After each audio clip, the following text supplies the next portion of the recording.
O dólar segue em alta. Na última semana, a moeda americana alcançou a maior cotação da história frente ao real, chegando a R$ 4,24. E para explicar como essa alta afeta a vida dos brasileiros, a gente conversa ao vivo agora com o economista Antônio Humberto, que é professor da UFMT. Boa tarde, professor. Boa tarde. Professor, a crise econômica é gigantesca e agravada pela crise política. Muitos economistas estão dizendo o seguinte: antes de melhorar, vai piorar um pouco mais. Tem como ficar pior? Bom, é um cenário, né? Nós estamos trabalhando em cima de cenários. E esse cenário do pior, né, que pode acontecer, que pode vir, é em função do interno da economia. Ou seja, nós trabalhamos com o mercado externo na comercialização dos produtos, né, dos nossos excedentes, o agronegócio. Então, o agronegócio vai trabalhar o que está se plantando hoje, vai se comercializar em função de 2016, ou seja, já estão comercializando. Para algumas pessoas, acho que você comercializa, você tenta criar um hedge ou uma garantia no dólar alto é positivo. Mas em compensação, para outros segmentos, você tem o foco de você estar adquirindo produtos o dólar alto também.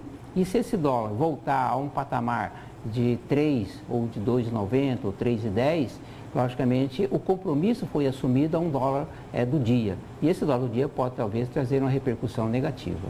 Bom, o governo federal, na opinião do senhor, está tomando as medidas que devem ser tomadas para controlar esse dólar? Ele tem esse poder? Tem. Eu diria assim que é como se fosse um estudante. Nós temos que fazer o dever para entrar num processo de uma sabatina, de uma prova. E o governo federal entrou num processo de ser avaliado. Nós estamos avaliando e a economia está avaliando as ações do governo. E essa avaliação, do contexto geral, né, da maioria dos analistas, ela não foi bem feito o estudo. Ou seja, nós temos carência de estudo, o dever de casa não foi bem executado. Pelo dever não ter sido bem executado, nós entramos despreparados num determinado processo que é uma avaliação. E essa avaliação culminou com uma agência internacional nos avaliando.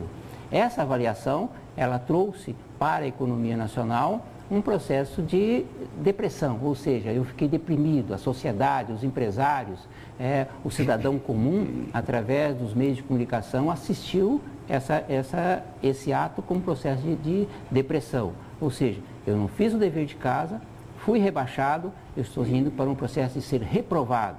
E se as outras agências de avaliação nos reprovar, aí sim, aí nós entraríamos num processo bastante estrangulador. Professor, em todos os setores da economia, os empresários estão reclamando de que as vendas caíram e caíram muito. E isso acaba tendo uma consequência. Vendendo menos, os governos, tanto municipal, estadual, federal, também tem uma queda na arrecadação. E no curto prazo isso vai ser difícil resolver. Eu volto a dizer que é questão de planejamento. Então, esse processo de planejamento, se eu me estoquei, eu estou com estoque alto, né? Como eu vou girar esse estoque? Tem alguns estoques que são perecíveis, outros estoques você consegue mantê-lo armazenado para esperar a recuperação de preço. Então, de um modo geral, a economia vive de momentos, e esse momento é esse cenário, né? Então, eu planejei, o meu planejamento não foi bem feito. Se eu planejei em função de uma ação, vamos supor que qual é a posição do empresariado hoje? Nós somos o próximo ato festivo, vai ser dia 12 de outubro. Dia das Crianças é um ato que o comércio se preparou. Então, ele se preparou para uma determinada demanda e ele estocou. Se a demanda não corresponder, logicamente ele vai vir caracterizar um problema de dificuldades, que ele honrou um compromisso que ele adquiriu esse bem na indústria. Mas como está o cenário hoje, vendendo menos justamente porque o poder de compra da população Justamente, caiu. O poder de compra da população está diminuindo em função da taxa de juros elevada e em função do processo inflacionário. Esses dois fatores, né, taxa de juros com inflação, eles se casam. E a hora que eles se entram, ele leva para o cidadão aquela expectativa de conter o seu âmbito de consumo, apesar que nós somos uma sociedade consumista. Né? Basta nós olharmos as aplicações, as ações, o mercado imobiliário, o mercado autodoméstico, da linha branca, o automobilístico, né? Nós somos altamente consumidores.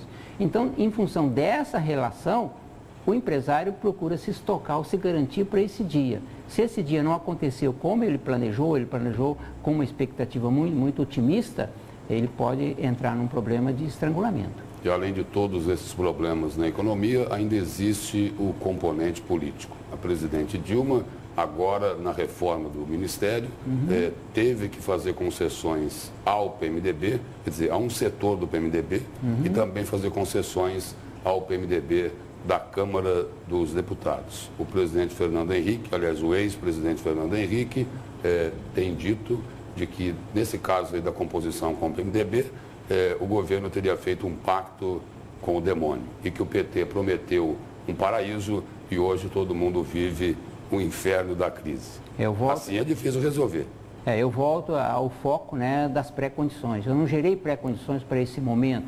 Como não geramos pré-condições, eu diria, o Brasil hoje, nós somos sustentados, é uma república federativa, eu tenho 3 poderes em iguais posições, legislativo, executivo e judiciário. Esses 3 poderes, eles não estão harmoniosamente falando a mesma língua. O judiciário está andando numa direção altamente consistente, até investigativa, em cima de uma linha de ação, vamos chamar o Lava Jato, mas as outras linhas do judiciário não têm a mesma posição, a mesma condução. O legislativo, por sua vez, tem uma outra expectativa de não de caracterizar procedimentos jurídicos que dê, ou sustentações de código, de leis que dê para o judiciário. E o executivo? Então, o maior problema que está vivendo hoje é essa falta de integração dos poderes. Por mais que eles possam dizer que sim, mas não tem essa integração. Somente o executivo e o legislativo. Nós nunca vimos nessa história, né, a minha vida como professor ou como analista, eu mandar um orçamento para a União ou para o Congresso com foco negativo. Então, isso é um ponto de estrangulamento. Eu não fiz o meu dever de casa e hoje eu estou transferindo uma decisão. Um orçamento negativo pesa. Agora, onde ocorreu esse orçamento negativo?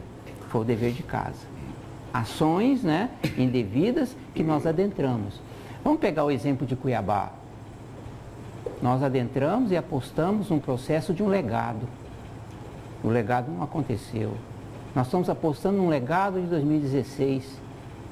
Nós apostamos no legado de 2012, 2013, nos Jogos Pan-Americanos.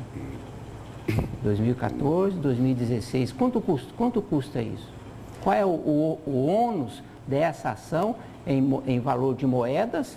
E se ele não estiver bem sucedido, qual o ônus que fica para a sociedade? Vai refletir negativamente na educação, na saúde, nos transportes, no sistema aeroviário, em síntese, na economia como um todo. A hora que aconteceu, o empresariado ele cria um processo de decepção.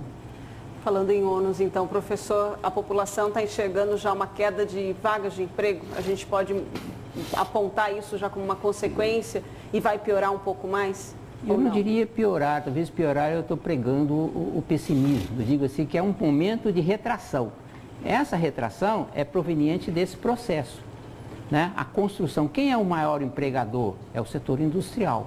Qual é a situação do setor industrial hoje? O setor secundário, ele é empregador. A indústria da construção civil, a indústria automobilística, a indústria do extrativismo vegetal, do extrativismo mineral. Então, ela retrai, porque o mercado está dizendo isso. Na hora que fez essa concepção de retração, qual é o primeiro ponto? É o corte. Na matéria que vocês chamaram anteriormente, o governo do Estado tentando reduzir a jornada de trabalho. Qual é esse foco? Será que alguém vai aceitar a redução da jornada de trabalho para reduzir salário? Qual é o fator compensativo ou compensatório? É preferível que eu fique ganhando o mesmo salário, mas será que eu vou produzir? Então, essas questões nós temos que trazer à tona para entender o mecanismo. Então, esse mecanismo é um momento de transição que nós estamos passando, agora passa pelos poderes. Os 3 poderes, né? E aí eu coloco o poder mais importante que eu vejo, que é a imprensa. O 4º poder está fazendo o seu papel fundamental, que é fazendo a transparência, colocando as coisas prato limpos, tanto o poder, o lado radiofônico, televisivo e escrito. O escrito fica. Professor, o problema hoje do governo é de falta de apoio popular. Tem também a crise aí de falta de confiança, uma crise de credibilidade. E a gente tem ouvido muito de que a presidente Dilma poderia renunciar e que pode ter o processo de impeachment. Isso daí contribuiria para poder resgatar essa questão econômica? Eu vejo assim, eu acho que o governo central não a população não consegue influenciar, porque ela tem um canal de comunicação que é o legislativo e o judiciário. Então a população não consegue chegar e influenciar na condução da economia nacional. Até porque a economia, eu vejo, nós temos duas economias, uma economia acadêmica, que eu trabalho em sala de aula, e uma economia de mercado. Essa economia de mercado é bem diferente, onde a oferta e a demanda, ela foge um pouco do padrão acadêmico, do padrão dos pensadores, do padrão dos tabloides de economia, onde eu coloco um ponto e tento fazer com que aquilo seja verdadeiro, eu defendo aquela hipótese. Na vida real, essa hipótese ela não é defendida. Então, a perda da credibilidade do gestor faz com que quem fala por nós é o legislativo. O legislativo tem que falar bem. Quando o legislativo fala mal, eu não consigo interferir, né, sobre a condução geral do poder central, que é a presidência da República. Professor, obrigado pela presença e pelas informações aqui no Jornal do Meio-Dia.